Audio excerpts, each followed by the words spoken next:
Merci beaucoup, Monsieur le Ministre, d'avoir répondu à cette invitation. Parmi les nombreuses responsabilités ministérielles que vous avez exercées tout au long de votre engagement dans la vie publique, vous avez notamment été en charge du ministère des Transports, de l'Équipement, du Tourisme et de la Mer dans le gouvernement de Dominique de Villepin entre 2005 et 2006. Vous succédez dans cette salle à Anne-Marie Idrac, qui était présidente d'ailleurs de la SNCF pendant une partie du temps où vous avez été ministre des Transports entre 2006 et 2007. Vous avez également occupé ce ministère de l'Équipement et des Transports à un moment où la stratégie européenne, à travers le premier puis le second paquet ferroviaire de libéralisation du fret ferroviaire, se déployait, avec les premiers exemples emblématiques d'entreprises parfois françaises qui recouraient à la concurrence pour le fret ferroviaire, et notamment dans les premiers exemples emblématiques, le cas de Danone, qui a été une des premières entreprises françaises à travailler avec des opérateurs alternatifs dans le fret. Monsieur le ministre, à travers l'intervention que vous pourrez partager avec nous dans quelques minutes, ce que nous attendons, c'est d'abord d'avoir des éléments sur la manière dont le sujet du développement du fret ferroviaire était identifié ou pas comme un sujet stratégique au sein de la politique transport dans le gouvernement auquel vous avez appartenu, la mesure dans laquelle vous pouviez estimer que Fret SNCF se dotait d'une véritable stratégie à l'échelle européenne au moment où vous étiez en responsabilité, mais également les échos dans l'entreprise déjà de la situation du fret ferroviaire et de ce déclin de la part modale qui était engagé depuis la fin des années 60, puisque la régression du fret ferroviaire, on l'a dit à de nombreuses reprises ici, et avec des intervenants de qualité à chaque fois, ce déclin de la part modale était engagé depuis très longtemps et bien avant les réformes qui sont intervenues dans les années 2000. Monsieur le ministre, votre témoignage sera donc précieux sur les débuts de l'ouverture effective du fret ferroviaire à la concurrence. Et je vous rappelle, mais vous le savez, puisque vous avez siégé longtemps à l'Assemblée nationale et que vous vous y êtes beaucoup engagé, que cette audition est bien sûr ouverte à la presse, qu'elle est retransmise en direct sur le site de l'Assemblée nationale.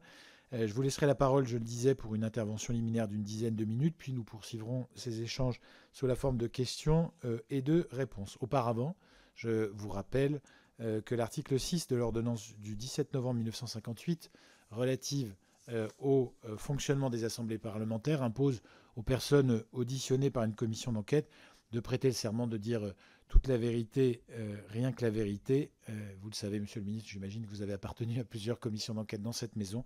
Je vous invite donc à lever la main droite et à dire « je le jure ». Je vous remercie. Vous avez donc la parole, monsieur le ministre.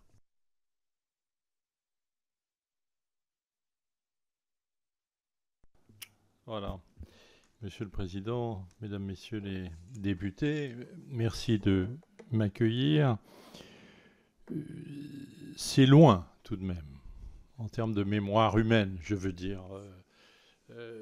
Donc, soyez indulgents sur ma capacité à restituer ce qui pouvait être l'ambiance 2005-2007, jusqu'à la présidentielle de 2007.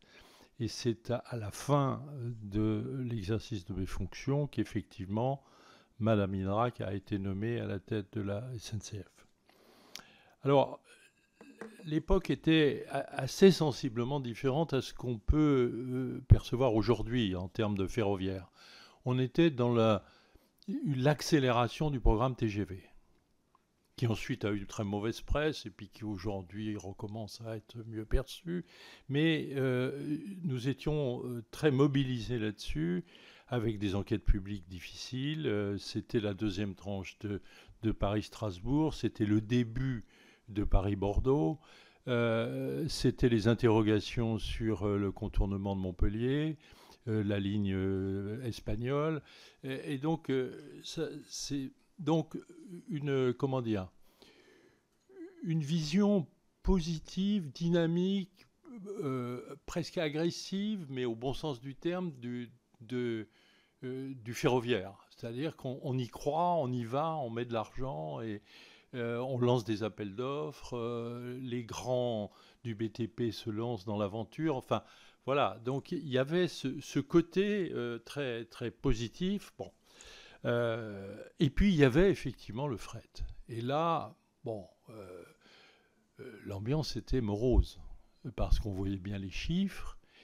On avait le sentiment de ne pas avoir les réponses, en tout cas au niveau ministériel, on ne les avait pas.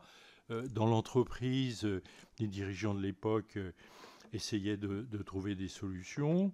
Alors on s'est mobilisé sur un certain nombre de sujets assez précis, je m'en souviens, par exemple les autoroutes ferroviaires, euh, avec Perpignan-Luxembourg, où l'idée c'était, vous le savez mieux que personne, c'était de mettre les camions sur les trains. Bon, là on a travaillé là-dessus.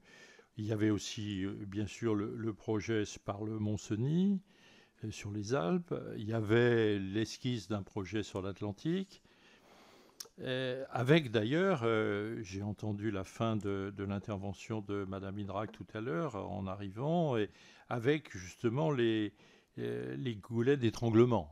La région lyonnaise en particulier, où j'avais été amené à faire des choix qui ont d'ailleurs été, je crois, remis en cause après mon départ, mais ça c'est la vie politique. C'était l'affaire Nîmes-Montpellier. Et là, on avait effectivement des difficultés importantes. Et puis, il y avait aussi le grand projet qui a été évoqué tout à l'heure à la fin de l'audition de Madame Idrac sur les Alpes avec nos amis italiens. Bon, ce projet qui est toujours en discussion et en début de réalisation. Il y avait aussi l'idée du fret ferroviaire en utilisant en utilisant les lignes TGV la nuit. Alors, vous imaginez les inquiétudes qui ont pu s'exprimer quand cette idée est sortie. Je ne crois pas d'ailleurs qu'elle ait beaucoup prospéré, mais c'était une idée d'améliorer le qualitatif du fret, c'est-à-dire en disant on propose à certains clients plus de rapidité, plus d'efficacité. Et pour ça, utilisons les lignes TGV avec des trains spéciaux. Il y avait aussi l'esquisse de mise en place d'opérateurs ferroviaires de proximité. On pensait qu'il y avait là peut-être une technique pour, je dirais, rassembler des capacités de transport par le fer en partant de la proximité, en partant éventuellement même des collectivités locales.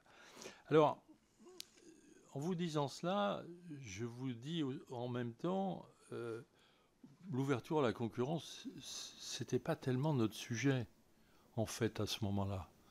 Il y avait la question de l'ouverture à la concurrence des voyageurs, puisque le troisième paquet, c'est effectivement 2007, et je me souviens presque physiquement de conversations que j'ai pu avoir avec les leaders des organisations syndicales à ce moment-là, qui s'interrogeaient et qui s'inquiétaient. Mais sur le fret, notre problème, c'était plutôt l'effondrement du trafic. Et le fait qu'il semblait qu'il n'y ait pas de solution, alors que pourtant, on avait mis en place des dispositifs de transfert d'investissement en direction du ferroviaire. C'était l'AFIT qui fonctionnait, dont on avait trouvé des nouveaux financements, et donc une volonté de rééquilibrer les choses, mais sans doute avec beaucoup de difficultés. Voilà ce que je voulais vous dire de manière liminaire, pour vous resituer un peu les choses dans un contexte qui était évidemment très différent de celui d'aujourd'hui. Et autant la question de l'ouverture à la concurrence du trafic voyageur était un débat politique fort, difficile parfois, et qui avait abouti à un certain nombre d'éléments. Autant sur le fret ferroviaire, la question était plutôt comment faire en sorte que l'équipe fret de la SNCF retrouve de la capacité et retrouve de la demande. Merci, merci Monsieur le Ministre. Une question avant de céder tout de suite la parole aux collègues. la période, ça a été notamment rappelé par Patrick Jeantet, ancien PDG de SNCF Réseau hier, la période pendant laquelle vous avez exercé vos responsabilités, d'une période qui a été marquée par une remontée progressive jusqu'à aujourd'hui des investissements dans les infrastructures ferroviaires. Le mouvement, et ça a été bien identifié par beaucoup de chercheurs, a commencé en 2003, après le rapport de l'Institut Polytechnique de Lausanne sur l'état de notre réseau ferroviaire. Est-ce que dans ces investissements sur les infrastructures ferroviaires, vous estimez ou vous gardez souvenir que la volonté de développer le fret dans l'arbitrage, parce que l'argent public est rare et il l'était déjà, est-ce que vous avez le sentiment que dans la priorisation de ces investissements, la volonté de développer le fret ferroviaire a été suffisamment prise en compte? C'est toujours difficile parce qu'après coup, on voit les choses un peu différemment quand on est dans l'actualité. Comme je vous le rappelais tout à l'heure, c'était une période où on a beaucoup investi sur les trains à grande vitesse. Et à la suite du rapport de Lausanne, de nos amis suisses, rapport qui, moi, m'avait bigrement inquiété en tant que responsable politique, parce qu'il expliquait qu'il y avait des risques, qu'il y avait des problèmes, on était obligé de ralentir des vitesses, etc. Bon. Et donc, on a commencé à mettre le paquet sur cet aspect sécurité du réseau. Très honnêtement, là, vous faites appel à des souvenirs avec l'incertitude humaine, mais on n'était pas spécifiquement dans ces doubles priorités, qui étaient déjà considérables. On n'était pas spécifiquement en alerte sur les contraintes particulières au fret ferroviaire. Ce qui est certain, ce qu'on a entendu à plusieurs reprises avec certains de nos intervenants, c'était que dans le regard qui était jeté sur le sujet ferroviaire au sens large, que ce soit ferroviaire, voyageur ou fret, la question de l'aménagement du territoire était toujours regardée en premier. Et c'est vrai que le sujet de la transition écologique, dans le regard qu'on pouvait jeter sur le mode de transport lourd, notamment pour le fret ferroviaire, était moins important qu'il ne l'est aujourd'hui. Ça, c'est quelque chose qui a été mis en avant à de très nombreuses reprises. Monsieur le rapporteur, je vous donne la parole.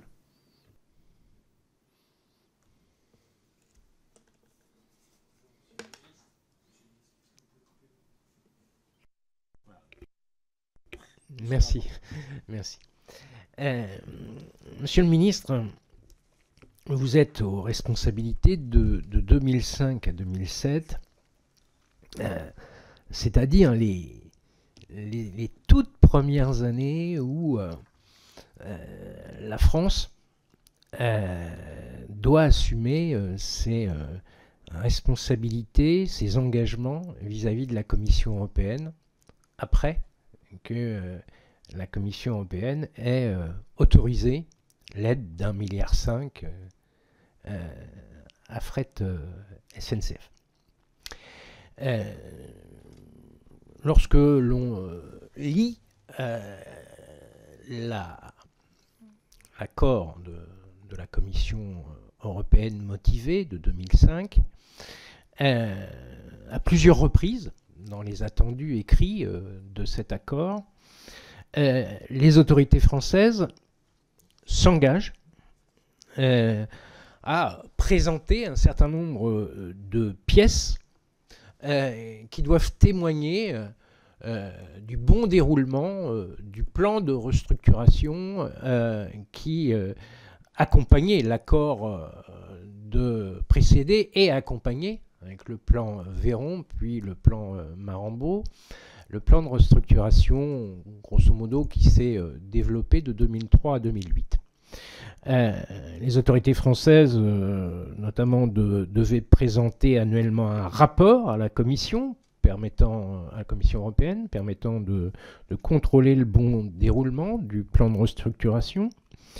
La Commission européenne devait avoir les moyens de contrôler durablement l'étanchéité des comptes entre l'activité fret et l'activité voyageur, et notamment s'assurer que les relations financières se feraient durablement sur des bases commerciales.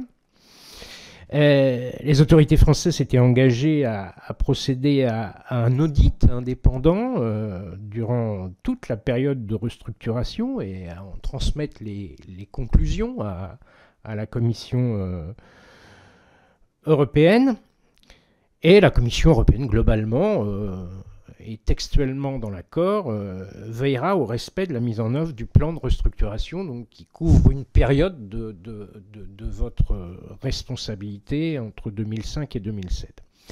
Pourriez-vous, s'il vous plaît, témoigner de vos rapports du ministère dans la période où vous étiez en responsabilité avec la Commission européenne sur la base des engagements, je dirais, contractuels pris entre la France, comme dit le texte de l'accord, entre la France et la Commission européenne. Donc l'ensemble de ces dispositions de suivi de l'accord de 2005. Non, monsieur le rapporteur, très honnêtement, j'en ai absolument pas le souvenir aujourd'hui. Je peux pas. Bon, j'imagine que c'est quelque chose qui s'est déroulé normalement, mais je n'en ai pas le souvenir aujourd'hui. J'ai commencé tout à l'heure en soulignant la distance qui nous sépare de cette période tout de même. Bientôt 20 ans. Président, si je questionne en l'occurrence, c'est que, bien évidemment, dans la commission d'enquête qui est en cours à l'échelle européenne, la période ciblée à partir de laquelle les aides illicites auraient été organisées se situe à partir de 2007 et à plusieurs reprises, la Commission européenne, dans son argumentaire, indique ne pas avoir été véritablement saisie, comme prévu par le texte de l'accord, des rendus du suivi, notamment du plan de restructuration de 2003 à 2008, de la part des autorités françaises. Donc je comprends fort bien, monsieur le ministre, que les choses aient quelques années, mais je me permettais d'insister sur le rapport, quel qu'il soit d'ailleurs, au-delà des engagements réciproques que vous auriez pu avoir avec la Commission européenne durant le temps de votre fonction.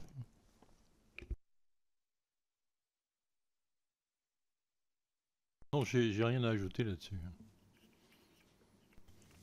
Est-ce qu'il y a des questions de la part de nos collègues? Oui, monsieur Lecamp, monsieur le député de la Vienne. Oui, plus qu'une question, c'est peut-être plutôt un sentiment. Enfin, on s'est connu il y a un certain nombre d'années, mais vous avez dit ambiance morose dans le fret. Tout est concentré à l'époque vous êtes aux affaires sur l'investissement, le développement du TGV finalement qu'on utilise aujourd'hui pour les voyageurs. Et le seul problème, effondrement du trafic.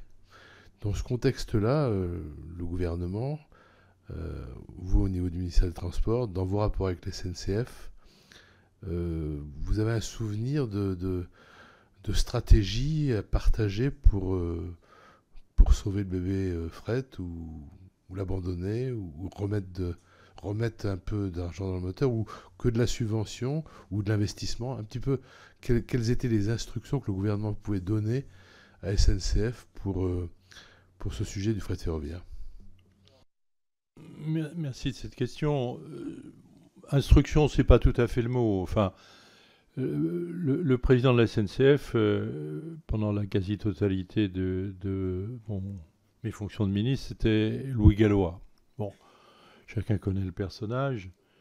Bon, je veux dire, on avait en plus, petite histoire, nous étions de la même année, de la même école, donc on se connaissait bien. J'avais une immense confiance en lui et beaucoup de respect pour lui. Je sais qu'il a réfléchi avec son équipe, à ce moment-là, il réfléchissait avec son équipe à d'éventuelles évolutions structurelles. Alors il faudrait sans doute lui poser à lui la question, mais je sais qu'à l'époque, on en avait discuté ensemble. Moi, je lui avais dit, soyons prudents, parce que j'avais la responsabilité politique dans le domaine des transports. Nous étions quand même dans une période tendue, compte tenu de l'ouverture à la concurrence du trafic voyageur. Il y avait des grandes manifestations à Bruxelles, à Paris. Moi, je dialoguais autant que je le pouvais, et dans d'assez bonnes conditions d'ailleurs avec les leaders syndicaux de la SNCF. Mais comment vous dire, je vais parler un peu franchement, on n'avait pas envie d'en remettre non plus. Bon, le but, c'était pas de provoquer la pagaille. Donc, bon, moi, j'avais à l'époque évoqué avec Louis Gallois, j'avais dit, attendez, soyons prudents. Enfin bon, voilà. C'est ce contexte-là. Aujourd'hui, l'idée de concurrence, l'ouverture au trafic, etc., c'est passé, bon... Mais souvenons-nous, c'était plus que ça même. Et ce que je dis pour la France est valable aussi pour l'Allemagne. J'en discutais avec mes collègues allemands à l'époque. La SNCF, c'était un élément du patrimoine national. Enfin, je veux dire... l'ouverture à la concurrence, c'est un changement culturel considérable qu'il a fallu accompagner. D'abord, il a fallu que nous-mêmes on se convainque que c'était peut-être possible. Pour moi, c'était pas absolument une évidence. Hein. Moi, je suis plutôt un vieux gaulliste social, un peu autoritaire. Voilà. Bon. Moi, ça me plaisait bien, une société nationale ayant un monopole. C'était pas, franchement, contraire à mes idées de départ. Bon, il faut savoir évoluer aussi. Mais on était dans ce contexte politique. Donc, on savait bien que sur le fret, il y avait un problème, que sans doute la SNCF, historiquement, avait peut-être pas consacré toute l'énergie, toute l'imagination créatrice nécessaire pour essayer d'être plus à l'écoute de sa clientèle potentielle. C'est vrai qu'on était dans la période d'accélération du TGV, du problème de la sécurisation des réseaux, comme on l'évoquait tout à l'heure. Donc, c'était peut-être pas suffisamment prioritaire. Oui. Quand on regarde a posteriori maintenant. Oui, on a une question de M. Mathieu Martiaux. Monsieur le député, vous avez la parole.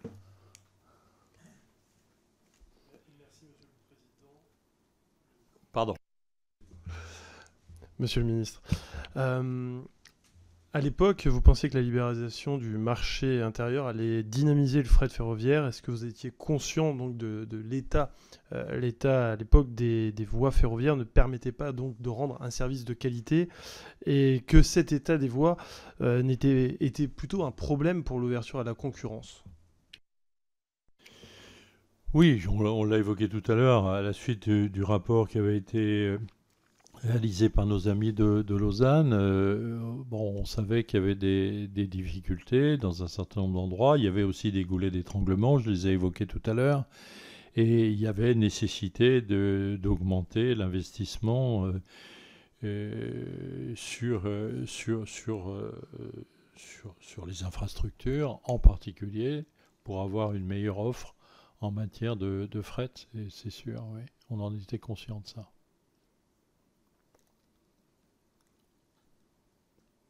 Bien, merci beaucoup. Est-ce qu'il y a... Oui, monsieur le rapporteur, vous souhaitiez reprendre la parole.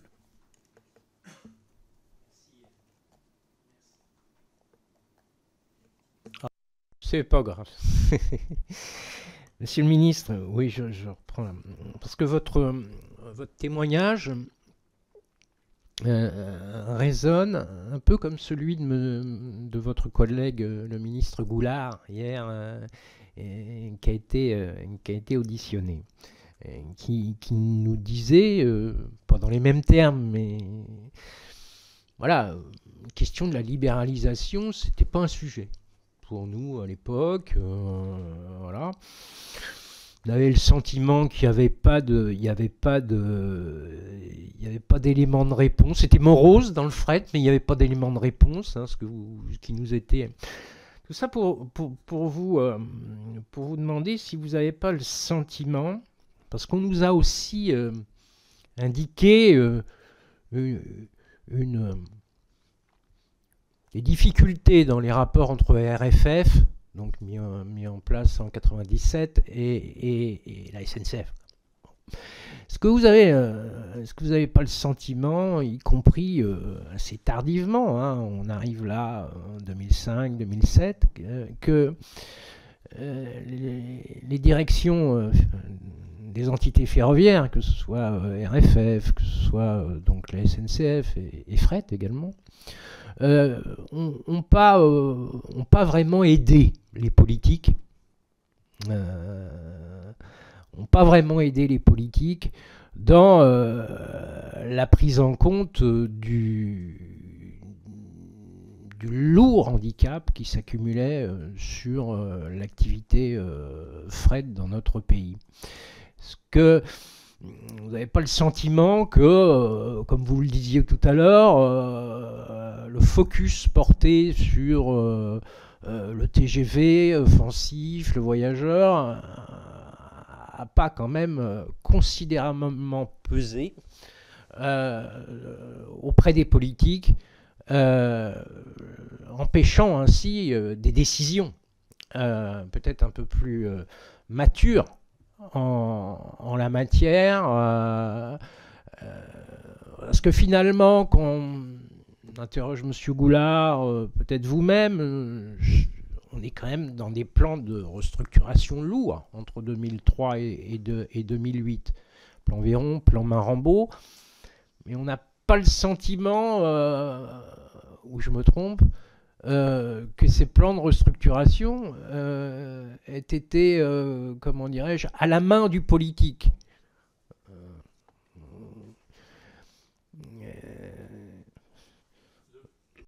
Sans doute, vous avez sans doute un peu raison. Je pense que, si vous voulez, l'ensemble du système ferroviaire, malgré les réformes de 97, était resté très unitaire finalement. Et j'ajouterais volontiers que, sans suggérer de malice, mais que avec aussi les directions du ministère, je veux dire, c'est le même monde. Et c'est pas une critique que je formule, c'est un constat que je fais avec des gens, avec des femmes et des hommes de très grande qualité, des ingénieurs absolument remarquables. Mais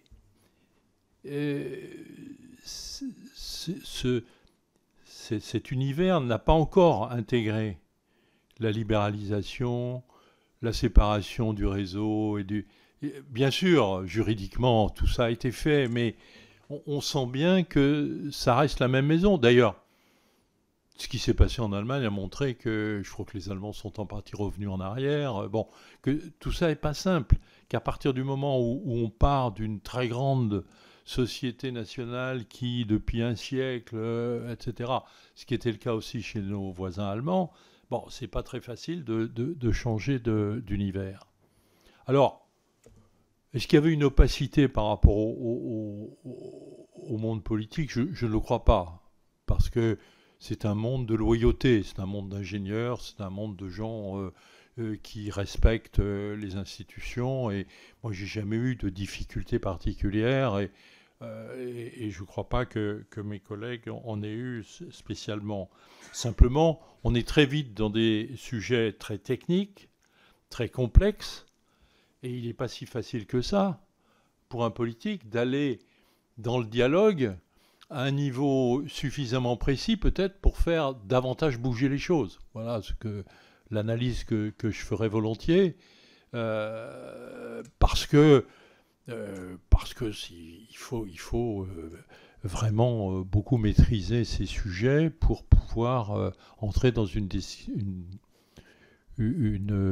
discussion un peu constructive.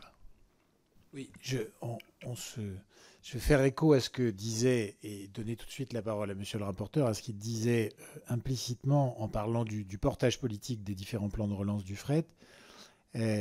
Question un peu facétieuse, hein, monsieur le ministre, je vous l'accorde. Diriez-vous que dans la manière d'investir le sujet du ferroviaire au sens large, et du fret ferroviaire en particulier, il y avait une crainte de rallumer des conflits que la France avait connus en 1995. Il y a eu certes des grèves depuis, mais des conflits qui avaient sans doute profondément marqué certains des dirigeants de la France qui l'étaient toujours entre 2005 et 2007. Je pense au secrétaire général de l'Élysée de l'époque et au président de la République. Est-ce que pour vous, cette idée que quand on touchait au ferroviaire, il y avait un risque de conflit social très étendu, ça expliquait peut-être en partie le sentiment d'un portage de politique publique qui était moins fort qu'il n'aurait pu l'être ou qu'il ne l'a été par la suite? Peut-être. J'en suis pas absolument sûr. Moi, en 1995, j'étais, à partir du mois de novembre, ministre de la fonction publique, donc j'ai quelques souvenirs de la période. J'ai appris beaucoup, d'ailleurs, dans ce ministère. Et ce que j'y avais appris m'a d'ailleurs beaucoup aidé lorsque je suis devenu ministre des Transports, parce que j'avais une certaine pratique du dialogue syndical, y compris dans un esprit parfois très amical. Alors, pour être précis, 95-97 au ministère des Transports, l'Élysée ne m'a jamais rien demandé. En termes de... m'a pas dit, calmos, nous casse pas les pieds avec... je parle comme ça parce que c'est la façon dont le président Chirac parlait à ses ministres. Nous casse pas les pieds avec tes histoires. Non. Dieu sait, ça m'est arrivé dans d'autres postes ministériels, mais pas dans celui-là. Donc il n'y avait pas ce traumatisme. Mais nous le portions peut-être. Je veux dire, la transformation de la Société nationale des chemins de fer, de société monopolistique avec sa culture, avec son système de valeurs, etc. Enfin, toutes choses que, quand on connaît un peu la SNCF, on touche du doigt. Enfin, c'est une réalité. Alors, il y a des côtés négatifs, bien sûr, c'est un peu routinier, tout ça, mais c'est quand même des gens qui, pour l'essentiel, ont le sentiment de faire partie d'une grande maison. Voilà, pour dire les choses de façon simple. Et donc, moi, mon souci à l'époque, c'était effectivement de faire bouger cette maison, mais d'essayer de garder ça, parce que ça a de la valeur, à tout point de vue. Donc, quand je répondais à monsieur le député tout à l'heure, je veux dire, on ne voulait pas non plus en rajouter, c'est vrai. Parce qu'on avait Bruxelles qui nous tannait avec l'ouverture à la concurrence des voyageurs. On était obligé d'y aller parce qu'on avait déjà utilisé tous les délais qu'on pouvait. Et donc, on n'avait pas envie de faire flamber la maison, c'est sûr.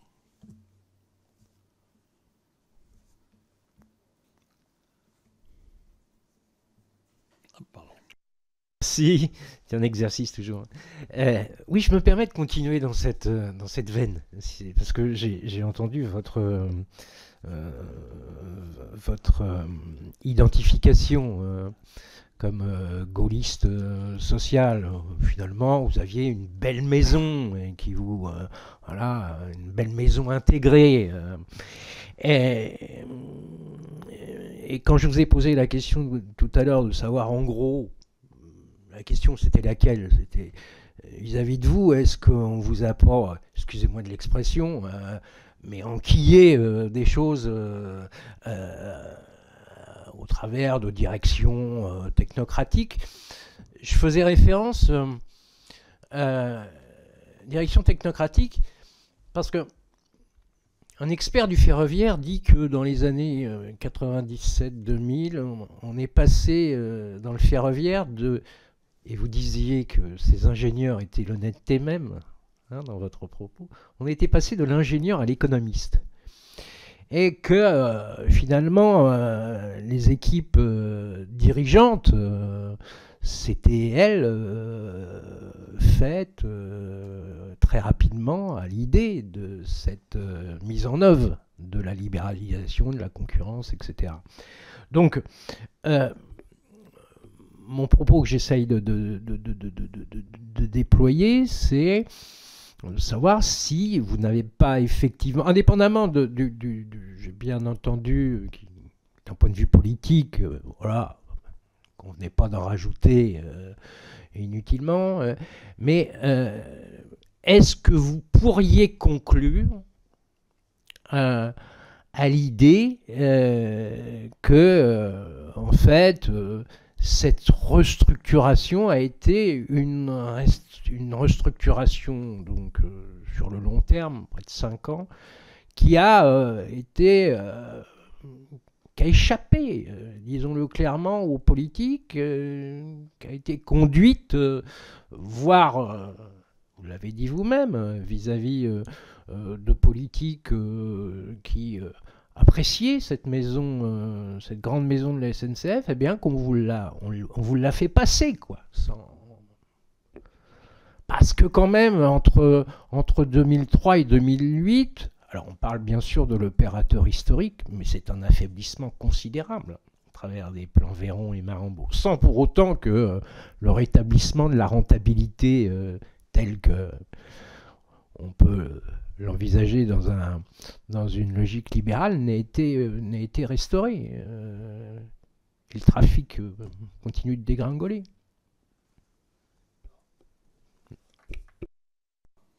Pardon. Oui, c'est aussi le marché qui a décidé. Hein, je veux dire, alors les plans en question, ils ont constaté ou anticipé les restructurations nécessaires, mais c'est les clients qui n'étaient pas au rendez-vous. Et il ne faut pas oublier ça. Je pense qu'il y a eu, pendant les mêmes années, une transformation assez profonde de notre système économique. Pour dire les choses simples, les stocks sont maintenant sur les routes, ils ne sont pas dans les usines. Bon, ça s'est passé à peu près à ces moments-là. Et c'est vrai que cette transformation de la logistique, le chemin de fer n'a pas été au rendez-vous. Alors, est-ce qu'il aurait pu y être ? Moi, je ne sais pas. Je n'ai pas la réponse technique et est-ce que c'était possible ? En tout cas, c'est un beau ratage, quoi. Parce qu'au moment où l'économie fait que la logistique explose, j'ai été maire de Chalon-sur-Saône pendant 20 ans et j'ai développé avec mes concitoyens toute une série d'activités puisqu'on avait la chance d'être sur l'axe Saône-Rhône et l'emploi logistique s'est énormément développé. Donc j'ai vécu vraiment de près cette transformation de notre économie. Et c'est vrai que le ferroviaire n'en a pas profité du tout. Bon. Est-ce que c'était trop compliqué compte tenu des ruptures de charge ? Est-ce que le principe même de cette transformation économique de la logistique moderne qui fait que le stock est sur la route, est-ce que ça n'implique pas qu'on va jusqu'au bout ? Et bon, moi je ne sais pas, je ne suis pas suffisamment technicien de ces sujets. Mais j'observe qu'on a raté le coche, là. Parce que pour le coup, il y avait un potentiel considérable que les transporteurs routiers ont complètement capté. Bien. Est-ce qu'il y a d'autres questions ? Très bien. Monsieur le ministre, merci beaucoup d'avoir répondu à notre audition. On en termine donc là pour ce qui est des auditions d'aujourd'hui et on reprend nos travaux demain matin. Merci.